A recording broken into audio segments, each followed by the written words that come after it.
guys, welcome back to my channel. My name is Jasmine Kaur and today I am painting on a wooden panel.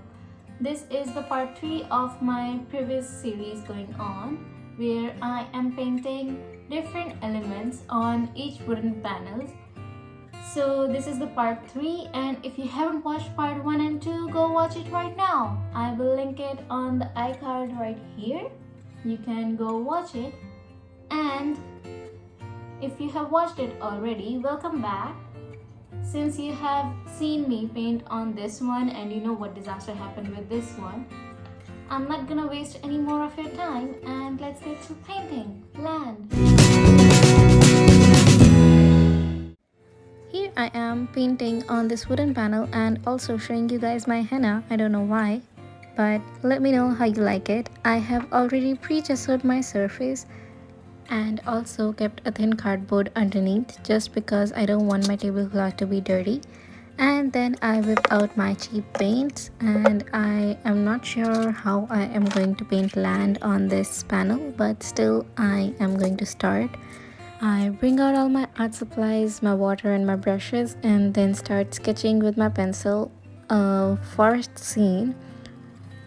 And I have no idea how am I gonna paint it at this point, but well, let's see. And I also made a small trail as well. After I was done sketching, I went ahead and started painting, and my paint was a little cheap, so it didn't have much pigment and I had to do multiple coats even after applying gesso. But still, I started with my base coat. I used a few different shades of brown. Some were a little warm, some were towards the gray tone, but I made sure that it looked like tree stems, and I also made some tree branches on the depth. I added a base coat for grass, and when it was dry, I came in for the second coat. I then started to focus on each different part, starting from the grass. I used different shades of green and a bit of yellow as well.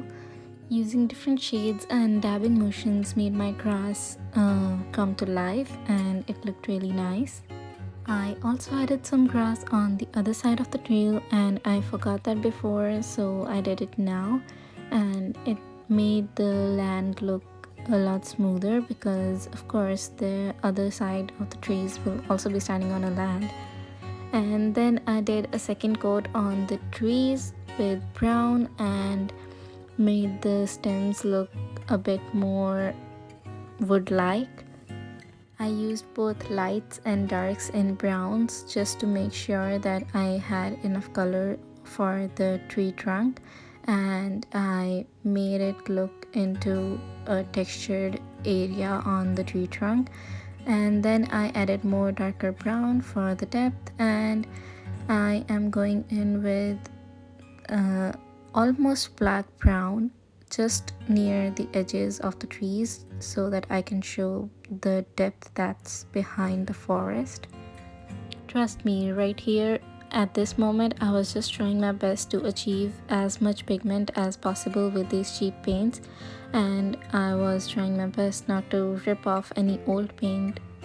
I don't know why this was happening, but the brown paint wasn't just coping up with me. But I tried my best and kept on layering more and more paint, and one by one, trunk by trunk, I did it. And then I went ahead and added more layers of green on top just to make the leaves from the trees that are falling down. And I used the same dabbing technique I used on the grass, and I made sure that some of the parts on the sides were highlighted using a yellow color because it looks bright. I then focused on the trail and did some details on the trail as well, and I was pretty much done. I then did the edges off camera because I forgot them earlier. I hope you guys enjoyed this video and had fun watching me paint on this wooden panel. I hope you liked this video, and if you haven't subscribed to my channel yet, please subscribe. And here's a look at the final result.